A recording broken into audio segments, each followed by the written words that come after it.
Assalamu alaikum dear friends, welcome back once again with Passive Voice. This is me Ahmad Shah, you are watching YouTube channel. Today our topic is direct passive voice. आज का जो हमारा topic है वो क्या है? Direct passive voice है. आपके ज़हन में सवाल पैदा होगा कि डायरेक्ट पैसिव वॉइस जो है फिर अलग किस्म की चीज़ें होती है, डायरेक्ट पैसिव वॉइस कुछ भी नहीं होते हैं, यही तरह के पैसिव वॉइस है, थोड़े इससे मुख्तसर है. आज हम इंशाल्लाह मैं आप लोगों को 3 जुमलों की मदद से सारा डायरेक्ट और इनडायरेक्ट का जो कंसेप्ट है उसको क्लियर करूंगा. तो अगर मैं आप लोगों को शॉर्टकट में कहूँ कि डायरेक्ट पैसिव वॉइस क्या होते हैं, अंग्रेजी में उर्दू में ऐसे जुमले आते हैं जिसको हम जब अंग्रेजी में तब्दील करेंगे तो वो जो है डायरेक्ट पैसिव वॉइस में तब्दील हो जाते हैं. ठीक है, क्या होते हैं? डायरेक्ट जो है पैसिव वॉइस में तब्दील होते हैं. अगर आप लोगों का पैसिव वॉइस का कंसेप्ट क्लियर है तो डायरेक्ट पैसिव वॉइस कुछ भी नहीं है. अगर मैं कुछ और आसान अल्फाज में उसका आपको समझाऊं कि डायरेक्ट पैसिव वॉइस क्या होते हैं. पैसिव वॉइस में हमेशा हम कहते हैं cricket is played by him, cricket is played by her, cricket is played by me, cricket is played by you, cricket is played by them. ये by me, by you, by them, by her, ये वाला portion जो है जुमले से काट करो, मिटाओ उसको, ये आपके पास डायरेक्ट पैसिव वॉइस का जुमला बन जाता है. ठीक है, पहला तो ये है कि कुछ ऐसे जुमले होते हैं जिसको हम अंग्रेजी में ट्रांसलेट करते हैं तो वो डायरेक्ट जो है पैसिव वॉइस बन जाते हैं, उसके एक्टिव वॉइस नहीं है. इनडायरेक्ट पैसिव वॉइस है जब आप एक्टिव वॉइस में तब्दील करोगे जुमला तो हो सकता है, लेकिन डायरेक्ट पैसिव वॉइस का जुमला है उसको आप एक्टिव वॉइस में तब्दील नहीं कर सकते. ठीक है, तो अब आते हैं 3 जुमलों की मदद से मैं आप लोगों को इंशाल्लाह ताला समझा दूंगा कि डायरेक्ट पैसिव वॉइस के पास क्या होते हैं. पहला जो जुमला है, मिसाल के तौर पर नमाज पढ़ी जाती है, नमाज पढ़ी जाती है. ठीक है, अब हम आते हैं इसको ट्रांसलेट करते हैं.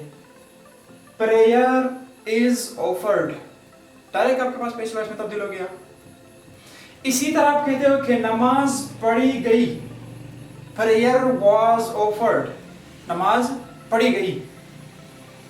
तीसरा जो है आपके पास नमाज पढ़ी जाएगी, नमाज पढ़ी जाएगी. तो ये फिर किस तरह चेंज होगा? प्रेयर विल बी ऑफर्ड या prayer will be prayed. Clear? ये जो 3 जुमले हैं, हम जब इसको उर्दू से अंग्रेजी में तब्दील करेंगे तो डायरेक्ट आपके पास जो है जुमला पैसिव वॉइस में तब्दील हो जाता है. अगर हम इन जुमलों को इस तरह लिख ले कि prayer is offered by me, prayer was offered by me या prayer will be offered by me, तो ये इनडायरेक्ट पैसिव वॉइस के जुमले हैं. अब हम बाय मी ये पोर्शन बिठा लेते हैं तो prayer is offered, prayer was offered, prayer will be offered. ये आपके पास सिंपल डायरेक्ट पैसिव वॉइस का कांसेप्ट है.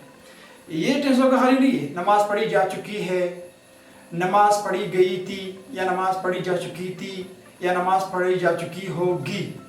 हम किसी सब्जेक्ट ऑब्जेक्ट को मेंशन नहीं, हम किसी ऑब्जेक्ट को मेंशन नहीं करते हैं कि कौन इसको पढ़ाएगा. ठीक है, हम वो नहीं कहते, बस हम खाली ये बोलते हैं कि नमाज पढ़ी जा चुकी है, पढ़ी जा चुकी होगी. क्लियर?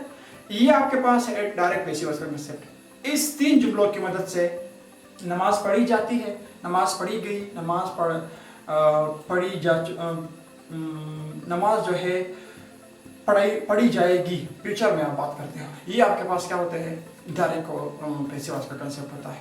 इसी तरह आपने सुना होगा कि लोग मारे गए, लोग मारे जाते हैं, बच्चे मारे जाते हैं, बच्चे पीटे जाते हैं स्कूल में, मिसाल के ऊपर. इसी तरह लोग अगवा किए जाते हैं, लोग अगवा होंगे, लोग अगवा हुए हैं. अब ये पता नहीं कि किसने अगवा किए हैं, कौन मारते हैं, कौन पीटते हैं, कैसे करते हैं. ये डायरेक्ट पैसिव वॉइस में जो जुमले होते हैं ये डायरेक्ट पैसिव वॉइस जुमले होते हैं. और अगर आप न्यूज़पेपर का रीडर हो, डॉन न्यूज़पेपर का खसूसन, तो डॉन के जो न्यूज़पेपर में जो सुर्खे आते हैं 2 people killed, उसमें बिल्कुल वो भी मेंशन नहीं करते हैं जो आपके पास हेल्पिंग वर्ब होते हैं कि 2 people were killed. आगे बात है कि 2 people killed, 2 लोग मारे गए. ठीक है, 2 people gunned down, shoot. ठीक है, तो इस तरह के जुमले आपके सामने आएंगे. तो आज के लिए इतना काफी है. मजीद अगर जिंदगी रही इंशाल्लाह फिर नेक्स्ट वीडियो में आपके साथ मुलाकात होगी.